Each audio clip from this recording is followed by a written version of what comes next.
October 1943, Monowitz, Poland. Sergeant Charles Coward stood beneath the iron archway of Auschwitz III, its infamous motto a cruel mockery, as guards shoved him forward with rifle butts. The British Royal Artillery non-commissioned officer had survived 3 years of German captivity since being captured near Dunkirk, a long, weary journey that shuffled him through 5 different POW camps across occupied Europe. He had endured the boredom of Stalag 5A in Thorn and the strict discipline of Stalag 8B in Lambsdorff, but nothing, absolutely nothing, could have prepared him for the malevolent reality of Monowitz. The vast industrial complex stretched across the Polish landscape like a vision of mechanical hell, its forest of smokestacks belching black and yellow clouds that stained the cold October sky. Dominating the horizon was IG Farben's Monowitz plant, its massive chemical towers and sprawling rubber production facilities encased in concentric rings of menacing barbed wire. This was not Stalag 8B, where prisoners drilled in formation and found solace in games of football. This was a factory of death, efficiently wearing the mask of industrial progress. The transport from Silesia had taken 4 grueling days in cattle cars, 40 British POWs crammed into suffocating wooden boxes designed for livestock, not men. Coward had maintained a disciplined silence during the journey, using the time to watch his fellow prisoners through shrewd, calculating eyes. Most were younger, their fear a palpable thing in the cramped darkness. Some simmered with impotent anger.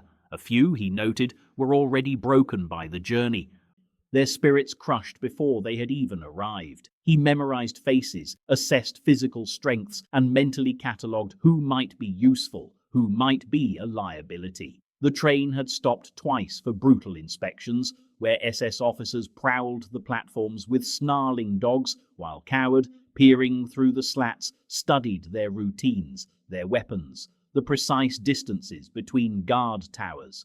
Even in chains, his mind was a weapon, gathering intelligence, mapping the enemy's world. The stench of unwashed bodies and human waste filled the car, a familiar scent of captivity, but Coward barely noticed.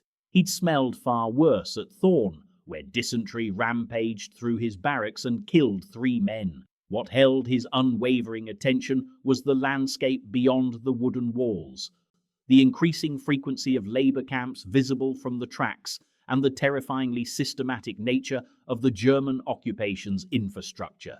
When the doors were finally thrown open at Monowitz, the cold, chemical-tinged air was a shock. Guards separated the prisoners into work groups immediately. There was no processing, no formal registration, no speeches. Coward's group was marched directly toward the Monowitz complex, their boots crunching on gravel paths that snaked between massive soulless concrete buildings. That's when he saw them. Skeletal figures in thin, striped uniforms moved like ghosts between the various construction sites, their bodies so emaciated that their bones pressed against the fabric like tent poles in a gale. Jewish prisoners, hundreds of them, no thousands. They shuffled under loads of bricks and timber that should have required 2 strong men, pushed heavy carts of cement and steel, their shaved heads gleaming with sweat despite the biting autumn chill. Towering over them were the German capos, bellowing commands in a brutal mix of Yiddish and German, their clubs rising and falling with sickening regularity on backs, heads, and shoulders. Coward watched, his face an impassive mask, as a prisoner collapsed under the immense weight of a steel beam.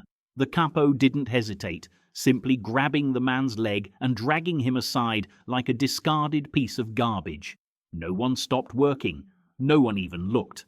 This, Coward realized with a cold pit in his stomach, was routine. The British POWs were assigned to E-Lager, a compound specifically built for Allied prisoners of war and separated from the main concentration camp by several hundred meters of open, heavily guarded ground.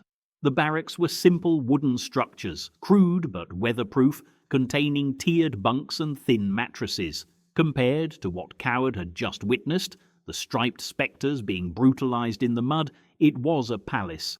A German Feldwebel, a sergeant with a weary face, addressed them in heavily accented broken English, outlining their new reality. As British POWs, they would serve as foremen and skilled labourers, supervising the Jewish slave workers in the production of synthetic fuel and rubber. They would receive Red Cross parcels. They would not be beaten without just cause. They would have Sundays off to rest.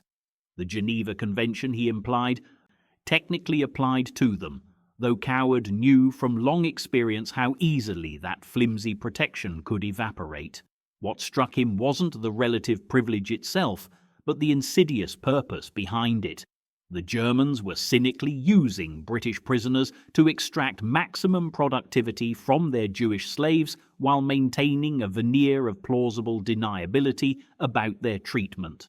Allied POWs were being made witnesses and participants simultaneously, a human buffer standing between SS brutality and international law. Coward's first morning at the Bühne Werke began at 0500 hours with roll call in the freezing darkness. Guards meticulously counted the prisoners twice, their flashlight beams cutting through the gloom, checking numbers against clipboards, while powerful searchlights swept the compound from above. The British POWs marched to the plant in a tight formation, flanked by Wehrmacht soldiers with rifles at the ready. Passing through the main factory gates, Coward finally grasped the full scope of IG Farben's monumental operation. Chemical towers reached 12 stories into the sky, interconnected by a dizzying labyrinth of pipes, catwalks and platforms. Massive furnaces glowed with an infernal orange light in the pre-dawn gloom. A web of rail lines crisscrossed the complex, carrying coal, chemicals and other raw materials from railway sidings to the various production zones. The plant covered 4 square miles and employed over 10,000 slave labourers alongside German civilian technicians and the new Allied POW supervisors. It was synthetic fuel production on an unprecedented, terrifying scale, converting coal into the high-octane petroleum products that fueled Wehrmacht tanks and Luftwaffe fighters. Every single barrel of fuel produced here extended the war. Every piece of synthetic rubber kept German military vehicles rolling toward the front lines. A German civilian engineer named Holzmann, a paunchy man with an air of detached professionalism, assigned Coward to supervise Section 4, a rubber processing unit. Here, Jewish prisoners operated massive compression machines and vulcanization equipment. 20 prisoners were placed under his authority, all men, their ages ranging from gaunt teenagers to frail grandfathers. Holzmann briskly explained the production quotas, the draconian punishment system for failures, and the absolute requirement to report any and all sabotage attempts. Coward nodded, kept his mouth shut, and studied everything. The prisoners in his section looked even worse up close. Festering chemical-induced sores covered their arms, where caustic machine fluid had burned through their thin fabric uniforms. Their eyes held a horrifying blankness, a hollow look that came only from witnessing too much death and enduring too much pain. When Holzmann left, Coward cautiously approached the nearest prisoner, a man who was perhaps 30 years old, but looked 50. The prisoner flinched instinctively as Coward drew near. Speaking slowly in German, Coward asked his name. There was no response. The prisoner's eyes darted nervously towards the German capo, prowling the far end of the factory floor, silently measuring whether this British sergeant was a new kind of trap or a fleeting opportunity. Days blurred into a nightmarish pattern. Coward watched and learned. The Jewish prisoners arrived at the plant at 0600 hours, marched from Auschwitz main camp under heavy SS guard. They worked punishing 12-hour shifts with no breaks, save for a midday moment when a thin, watery soup was ladled from buckets. Guards beat stragglers, capos beat the slow, German foremen beat anyone within reach when production fell behind schedule. Coward witnessed a prisoner shot dead for the crime of sitting down, his body deliberately left on the factory floor for 2 hours as a grim warning. he saw another man hanged from the overhead pipes for stealing a single potato, his body swinging gently while the other workers shuffled past, their eyes fixed on the ground. The scale of the murder was industrial, systematic, and as carefully engineered as the synthetic fuel process itself. Prisoners who could no longer work were selected for extermination, their places immediately filled by fresh transports arriving daily from across Europe. The factory consumed human beings as casually as it consumed coal, burning through thousands of lives to produce its chemicals. But through the horror, Coward also saw opportunities. His foreman position granted him an unusual freedom of movement. He could cross between sections to deliver messages, inspect work, or coordinate with German supervisors. Unlike the regular POWs, who were confined to specific work zones, Coward had access to nearly the entire plant. German guards, recognizing his British uniform, generally ignored him, assuming he was merely fulfilling his assigned duties. A fragile trust began to form with the prisoners in his section after he intervened when a capo started savagely beating a teenager for dropping a wrench. Coward hadn't made a scene. He simply stepped between them, calmly stating in German that the prisoner was needed for specialized work, and steered the terrified boy away. It was a small thing, but in this place it was everything. Word spread quietly through the hidden channels of the camp. The new British sergeant was different, not kind exactly. Kindness was an impossible luxury here, but calculating, strategic. He learned to protect workers who produced results, arguing with German foremen about efficiency rather than mercy, framing every request in the cold logic of meeting production quotas. 3 weeks into his assignment, Coward pieced together the true, monstrous geography of Auschwitz. The complex wasn't one camp, but 3 distinct, interconnected sites. Auschwitz III was the original concentration camp, serving as the administrative headquarters and punishment center. Auschwitz II Birkenau, located 3 kilometers to the north, was the primary extermination facility, where gas chambers operated around the clock, processing trainloads of Jewish deportees from all over Europe. Auschwitz III Monowitz, where Coward worked, was the industrial slave labor zone built around the IG Farben plant. Prisoners moved between these sites constantly, their forlorn work details marching along roads clearly visible from the factory. Coward began mapping routes, counting guards, and noting shift changes in a small, concealed notebook. He noted that the British POW compound had relatively lax security compared to the electrified fences and watchtowers surrounding the Jewish prisoner barracks. Red Cross inspectors occasionally visited E-Lager, forcing the Germans to maintain minimal standards of care. The contrast was obscene. British prisoners received parcels containing chocolate, coffee, and cigarettes, while Jewish slaves died of starvation and exhaustion just 30 meters away. The breaking point arrived on a frigid November morning when Coward watched a selection taking place at the factory gates. SS physicians, with stethoscopes hanging around their necks like morbid jewelry, examined the Jewish prisoners arriving for work, clinically separating those deemed too weak to continue. The condemned were loaded onto open-backed trucks destined for Birkenau's crematoria. Among them was Jakob, a quiet Polish Jew from Coward's section who had skillfully operated the compression machines for 8 months. Jakob had been efficient and careful, one of the few prisoners who understood the complex equipment well enough to prevent breakdowns. Yesterday he had been functioning. Today he was skeletal, burning with a raging fever, stumbling. The SS doctor pointed left.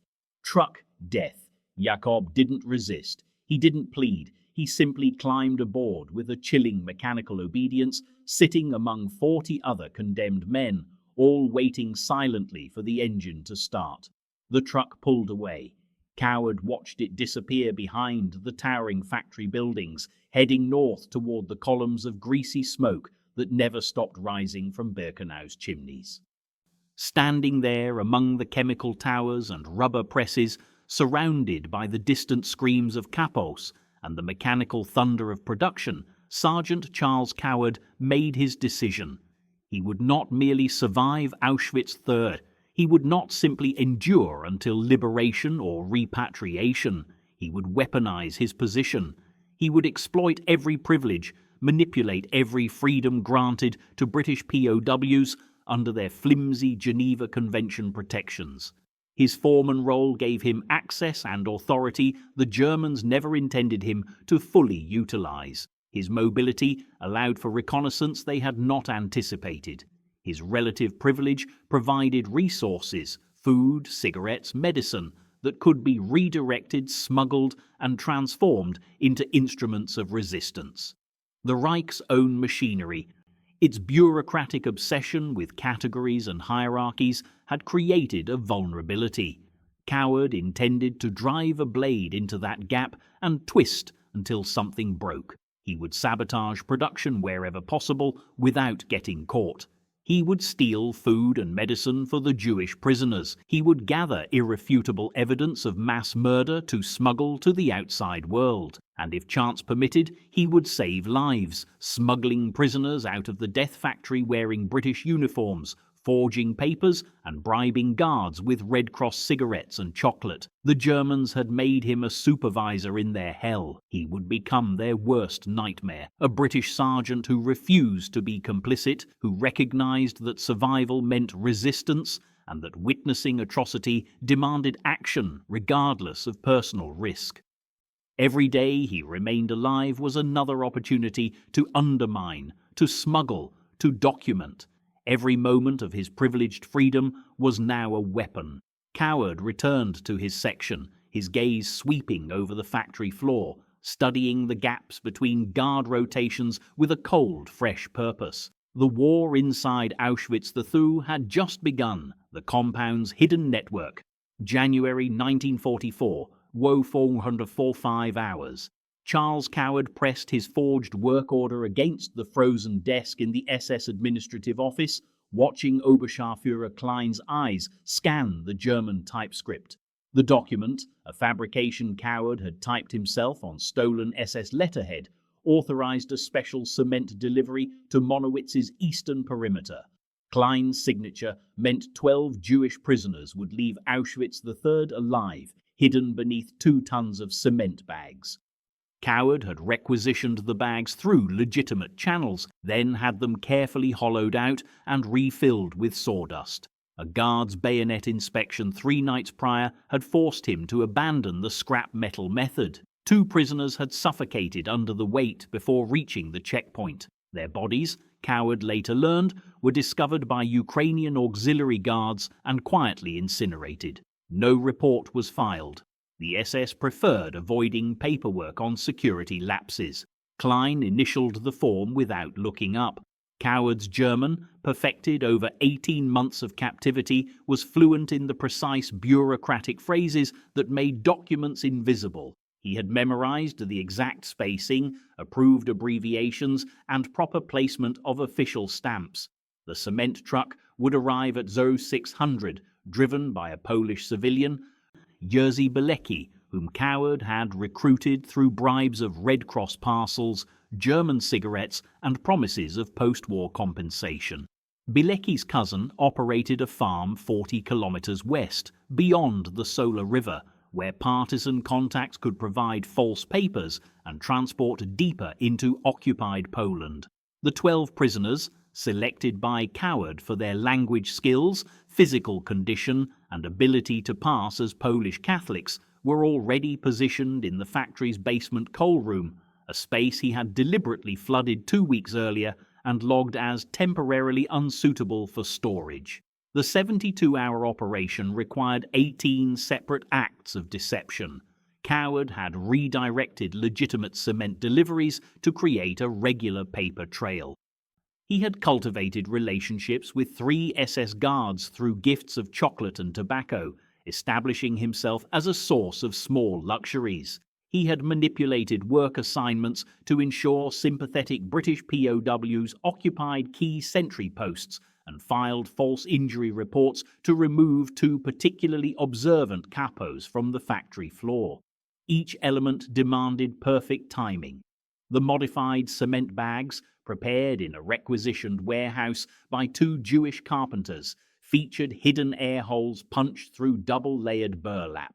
The prisoners would lie flat, breathing through these perforations, while genuine cement bags provided authentic weight. Coward had tested the system himself, lying beneath the bags for 40 minutes until his lungs burned. He calculated the prisoners could endure 90 minutes, the estimated time from loading to checkpoint passage to unloading at Bilecki's cousin's barn. At 0555 hours, Coward stood in the factory loading bay, clipboard in hand, surrounded by 8 British POWs he had selected for their silence and hatred of Nazi Germany. The cement truck reversed into position, its engine coughing exhaust into the January darkness. Bilecki's face remained impassive as Coward approached, speaking loud enough for the nearby SS guard to hear. 40 bags, Eastern Perimeter Project, signed by Oberscharführer Klein. The guard, a young Bavarian named Steiner, whom Coward had supplied with stolen vodka for weeks, nodded without checking the paperwork. The 12 prisoners emerged from the coal room in groups of 3, spaced minutes apart, wearing civilian jackets from the camp's black market. They moved with practiced casualness, carrying empty cement bags as if transferring materials. At 0607, the first prisoner, a Polish Jew named Samuel Goldberg, 19, climbed into the truck bed. British POW Corporal James Flint began stacking genuine cement bags around him, creating a wall 3 bags deep. The modified bags followed, their lighter weight imperceptible in the pre-dawn gloom. Goldberg's face disappeared beneath burlap. Coward watched his chest rise and fall twice, confirming the air holes worked. The loading took 14 minutes. Each prisoner vanished beneath layers of canvas and cement, a human layer sandwiched between authentic cargo. Coward's hands remained steady as he signed the transport manifest, his handwriting a perfect match for the forgeries he had practiced for months. Steiner glanced at the truck bed, saw only sacks of cement, and waved Bielecki forward. The truck rolled toward the main gate at 0623 hours, 4 minutes ahead of a shift change that would bring fresh, unpredictable guards. Coward returned to his quarters, walking at a normal pace, resisting the urge to watch the truck's progress. He had done everything possible. Survival now depended on Bielecki's driving, the bag's integrity, and the checkpoint guard's indifference. At 0847 hours, SS Hauptscharführer Dietrich summoned Coward to the administrative building. The 90-second walk was long enough for Coward to calculate 18 scenarios for the summons. Dietrich stood behind his desk, holding a maintenance report Coward had submitted 5 days earlier. Sergeant Coward explained this discrepancy in the pipe welding specifications for the Eastern Perimeter Project. Coward's throat constricted. The project was fictional, created solely for the cement delivery. He had kept the paperwork minimal, but minimal documentation invited questions. Dietrich's finger tapped a line item describing reinforced concrete foundations. Why reinforced? Coward's mind raced, searching for language that would satisfy German engineering obsessions and deflect investigation. Hauptscharführer, the soil analysis showed unusual water retention, Coward began, his tone confident and technical. Standard foundations would compromise structural integrity within 18 months. The reinforced specifications prevent future maintenance costs and avoid disrupting production. The answer played to SS values: technical precision, cost efficiency, and production continuity. Dietrich's expression remained neutral. He opened a folder of soil surveys, his finger tracing geological data Coward had never seen. For 40 seconds, Dietrich compared Coward's words to the documented readings. Coward's pulse hammered. If Dietrich demanded to inspect the non-existent construction site, the deception would collapse. 12 prisoners, Coward, and the network would be doomed. Dietrich closed the folder. The cement delivery this morning, you supervised personally? The question was a trap. A simple yes invited follow-up. A defensive reply would signal guilt. Coward nodded. Routine verification, Hauptchauffeur, 40 bags. Properly manifested, driver credentials confirmed. He provided minimal information while demonstrating compliance. Dietrich's eyes narrowed. The driver, his papers showed an Auschwitz address, but his accent was from Krakow. You noticed this. Ice spread through Coward's chest. He hadn't noticed, focused entirely on the prisoners, but admitting inattention would expose a security lapse a loyal foreman would never commit. I noticed the accent, Hauptchauffeur, Coward lied, maintaining eye contact. I assumed he was a recent transfer to the Auschwitz depot, common with civilian labor rotations. Dietrich walked to the window. We received a report from the main gate. The truck's weight at exit was 200 kilograms under its manifested weight.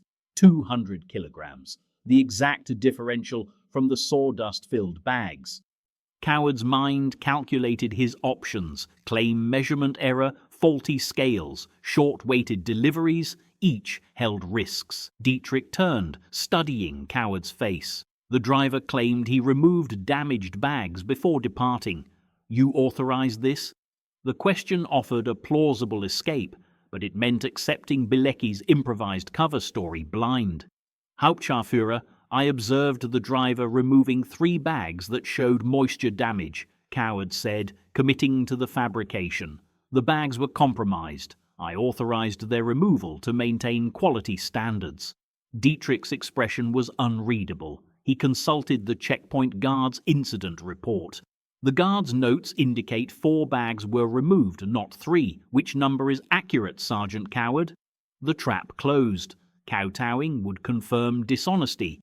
Sticking to his story would suggest incompetence or deliberate falsification. Sweat formed on his collar. He had survived interrogations before, after his capture, and during other suspected sabotage incidents. Each time required absolute commitment to the chosen narrative. I counted 3 bags, Hauptchauffeur, Coward repeated, his voice carrying the slight irritation of a competent worker questioned. If the guard's count differs, perhaps he saw the driver handling bags during checkpoint processing. I can only report what I saw during loading. The response shifted responsibility without directly challenging the report. Dietrich studied him for 15 seconds that stretched into an eternity. Outside, the factory whistle blew. Machinery roared to life. The ordinary rhythm of Auschwitz III continued while Coward's life hung in the balance. The SS officer returned to his desk, stamping Coward's report with an approval seal that echoed like a gunshot. Your attention to quality is noted, Sergeant Coward. Ensure all future deliveries are documented with exact bag counts verified by both yourself and the checkpoint guard. Dismissed. Coward saluted, turned, and walked from the building, his measured steps concealing the trembling in his legs. He had survived. The 12 prisoners were presumably safe, though confirmation might never come, but the weight discrepancy was documented. Dietrich's suspicions, though quieted, would sharpen. The cement method was finished. Too risky, now that the SS were focused on cargo weights and drivers. Coward needed a new system. Crossing the compound, his mind was already calculating alternatives. Morning ration trucks inspected less rigorously. Infirmary supply deliveries that could hide patient evacuations. Coal shipments arriving in railcars left on sidings for hours. The interrogation revealed the fundamental crisis. Every act left traces in SS files like sedimentary evidence. Dietrich's questions had been too specific. Someone was watching, building a case that would eventually trigger an investigation exposing the entire network. Coward had perhaps 6 weeks to save as many people as possible before the SS machinery consumed him. He entered the factory at 09:23 hours, resuming his duties as if the morning were routine. Around him, Jewish slave laborers operated machinery he had systematically undermined. The rubber production line ran at 60% efficiency. Chemical mixing tanks produced subtly contaminated batches. warehouse supports were weakened to collapse within 18 months. None of it would matter if Dietrich's suspicions hardened. Coward faced an impossible choice: continue the rescues and guarantee his eventual exposure, or stop and abandon thousands to murder. The decision required no calculation. He had watched the selections, seen the trains, smelled the smoke from Birkenau. Every prisoner he saved justified the risk. Every day he prolonged the deception. The Reich received sabotaged equipment that would fail when German soldiers needed it most. At 10:47 hours, a British POW, Robert Clark, approached with a requisition form containing a coded message in the parts list. Coward decoded it while pretending to review the form. Transport tonight, 6 prisoners. Alternative method required immediately. The network was still operating, and Charles Coward, now under active SS scrutiny, had to devise an entirely new method of escape, knowing his next mistake would be his last. The transport wagon sat motionless in the Monowitz railway siding on January 17, 1945, its false compartment concealing 2 emaciated Jewish prisoners. Sergeant Charles Coward had hidden beneath Red Cross parcels and stolen clothing. An SS Unterscharführer circled the wagon for the 3rd time that morning, prodding the wooden slats with his rifle barrel. Each dull thud of the distant Russian artillery vibrated through the frozen ground, a relentless countdown. Coward stood 15 meters away, his hands steady as he sorted medical supplies, a mask of calm concealing a frantic calculation. Could he create a distraction before the guard discovered the hidden men? The German paused, his gaze fixing directly on Coward for a long, tense moment, then turned away as barked orders came to prepare for immediate evacuation. The Soviet advance had saved those 2 lives. Within 6 hours, the SS began force-marching the Monowitz prisoners westward into the freezing Polish winter, leaving behind 300 men too sick to walk, and evidence of Coward's 18-month sabotage campaign scattered throughout the IG Farben Buna works. Coward joined the death march on January 18, 1945, walking west through snow with approximately 5,000 other British and Commonwealth POWs and thousands of camp prisoners. The column stretched for kilometers along frozen roads, guards shooting anyone who fell behind. Temperatures plummeted below -15°C at night, a lethal cold that penetrated the prisoners' thin, ragged clothing. Men succumbed to exposure within hours, their frozen bodies simply abandoned in snow-filled ditches. The SS drove the surviving prisoners onward toward Gliwice with casual brutality, then crammed them into unheated cattle cars bound for camps deeper in German territory.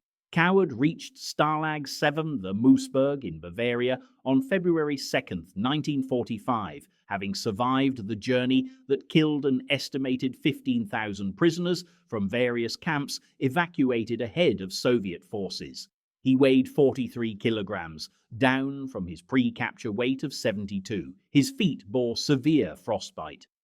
The camp medical officer recorded probable pneumonia and malnutrition, requiring immediate treatment. At Moosburg, Coward found a scene of controlled chaos, with approximately 60,000 Allied prisoners crammed into facilities designed for 10,000. The camp had become a final collection point for POWs evacuated from eastern camps as Germany collapsed. Every inch of space was occupied. Food rations consisted of watery soup and 200 grams of bread daily. Red Cross parcels arrived sporadically. Coward spent his remaining weeks of captivity organizing distribution systems and documenting what he had witnessed at Monowitz for eventual war crimes prosecution. He kept detailed notes hidden in his clothing, including names of SS officers, dates of mass killings, and descriptions of the gas chambers he had entered while posing as a worker. On April 29, 1945, forward elements of the American 14th Armored Division liberated Stalag 7A Moosburg. General George Patton arrived the following day. Coward walked out of captivity after 5 years as a prisoner of war, carrying documentation that would help convict multiple Nazi war criminals. American military doctors treated Coward at a field hospital near Munich for 2 weeks before authorizing his evacuation to Britain. He flew from Frankfurt to RAF Northolt on May 18, 1945, landing at the same airfield from which he had departed on leave in 1940, before his original capture at Calais. Military intelligence debriefed him extensively about his time at Monowitz, recognizing immediately the value of his eyewitness testimony regarding Auschwitz operations and IG Farben's use of slave labor. The War Office classified much of his information as restricted, while British prosecutors prepared cases for the upcoming Nuremberg trials. Coward returned to his family in Edmonton, North London, on May 25, 1945. He weighed just 51 kilograms and was haunted by recurring nightmares of the selections he had witnessed at Monowitz. The quiet normality of his suburban street felt like another world. His wife Phyllis, who had endured 5 years of wartime separation, marked only by sporadic Red Cross notifications that he remained alive, barely recognized the gaunt, haunted man who appeared at their door. The British Army discharged Charles Coward with the rank of Warrant Officer Class II, Company Sergeant Major, on August 15, 1945, his promotion recognizing his leadership among POWs, but making no mention of his activities at Monowitz. He received no immediate military decoration. The official discharge papers listed his service record as unremarkable except for extended captivity. Coward found employment as a factory worker in Hertfordshire, initially speaking little about his wartime experiences even to family members. The psychological toll of witnessing daily mass murder while maintaining his identity as a POW manifested in severe depression and insomnia that lasted years. He consulted no doctors about these symptoms, considering such complaints inappropriate for a former soldier.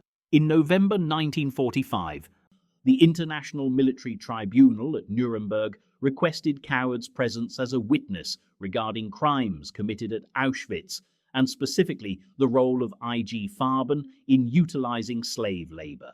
He traveled to Germany in February 1946, testifying over 4 days about conditions at Monowitz, the deliberate working to death of Jewish prisoners, and the systematic selection process that sent exhausted workers to the gas chambers at Birkenau.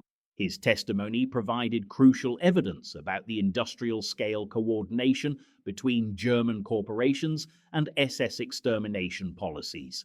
Coward identified specific SS officers, including Hauptsturmführer Heinrich Schwarz, the Monowitz commandant, describing in precise detail the camp's layout and operation.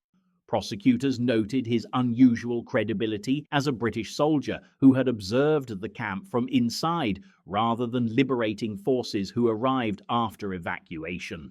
Between 1946 and 1964, Coward testified at multiple war crimes trials. At the 1947 IG Farben trial in Nuremberg, he provided devastating evidence about the chemical company's direct involvement in prisoner abuse, helping secure convictions against 13 company executives. At the 1963-1965 Frankfurt Auschwitz trials, elderly but clear in his recollections, Coward identified former SS guards and kapos, describing specific acts of murder he had witnessed. His testimony contributed to convictions of 17 defendants. German defense attorneys attempted to discredit him as a fantasist who exaggerated his access to the camp, but documentation, including German records, confirmed his presence and his role distributing Red Cross parcels throughout Monowitz. Fellow British POWs corroborated his unusual freedom of movement and his smuggling activities. Coward never received formal British military recognition for his actions at Monowitz. The Distinguished Service Order and George Cross committees considered his case in 1947 but determined that his activities while extraordinary, fell outside the parameters established for military decorations, since he acted primarily to save civilians rather than accomplish military objectives. Some committee members privately expressed concern that publicizing a British soldier's ability to move freely through Auschwitz might raise uncomfortable questions about Allied knowledge of the Holocaust's extent. The file remained classified until 1995. Jewish organizations proved more forthcoming. In 1954, the Jewish Chronicle awarded Coward its Medal of Valor. In 1963, the World Federation of Bergen-Belsen Associations honored him at a ceremony in London, attended by concentration camp survivors he had helped save. Witnesses estimated he had assisted between 400 and 1,000 Jewish prisoners escape death through identity swaps, food provision, and intelligence about selections. Yad Vashem, Israel's official Holocaust memorial, began investigating Coward's case in 1961 after survivors submitted testimony about a British POW who had smuggled them food and enabled escapes from Monowitz. The institution faced an unusual dilemma. Coward's actions clearly met the criteria for recognition as righteous among the nations. But most evidence came from oral testimony of survivors whose memories had gaps regarding specific dates and details after 20 years. Coward himself provided limited documentation, having destroyed his concealed notes after testifying at Nuremberg because keeping such material caused nightmares. In 1963, Yad Vashem awarded Coward the Righteous Among the Nations designation, making him one of few British citizens to receive this recognition for actions inside Nazi territory rather than in occupied countries. The ceremony in Jerusalem on April 17, 1963, brought Coward face to face with 11 people whose lives he had directly saved, several of whom he had not seen since January 1945. Coward died on November 28, 1976, at age 67 in Hertfordshire. His obituary in the Times ran 4 paragraphs, mentioning his POW status but not his activities at Auschwitz. The British Legion organised a small military funeral. Approximately 40 people attended, including 3 Auschwitz survivors who travelled from Israel and the United States. No British government official participated. The Ministry of Defence file on his case remained classified, stamped with restrictions preventing disclosure until 2020.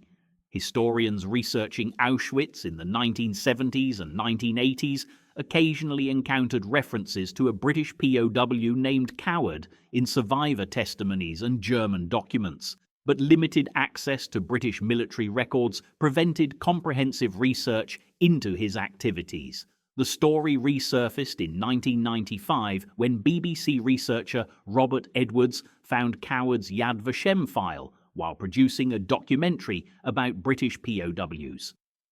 Declassified documents at the Public Record Office revealed the extent of his testimony at Nuremberg and Frankfurt, including detailed maps of Monowitz he had drawn from memory. Publication of Martin Gilbert's comprehensive Holocaust history in 1985 briefly mentioned Coward based on Nuremberg trial transcripts. John Nichol and Tony Reynolds' 2002 book The Last Escape devoted a chapter to his activities, bringing wider public attention to a story that had remained obscure for decades despite its extraordinary nature. The Imperial War Museum added his case to permanent exhibits about British POWs in 2005, displaying copies of his Nuremberg testimony alongside artifacts from Stalag B and Monowitz. Modern British military training programs now reference Coward's actions when discussing the code of conduct for captured personnel, particularly regarding resistance activities while imprisoned. The Joint Services Intelligence Organization uses his case when training personnel about maintaining operational effectiveness while appearing compliant to captors.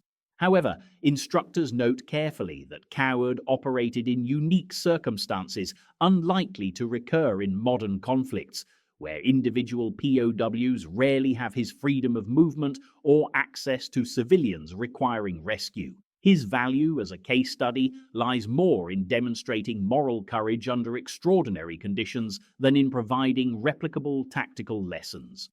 The estimate that cowards saved between 400 and 1,000 lives remains disputed by historians who note the difficulty of documenting individual identity swaps and food smuggling across 2 years at a camp where precise record-keeping of such activities was impossible.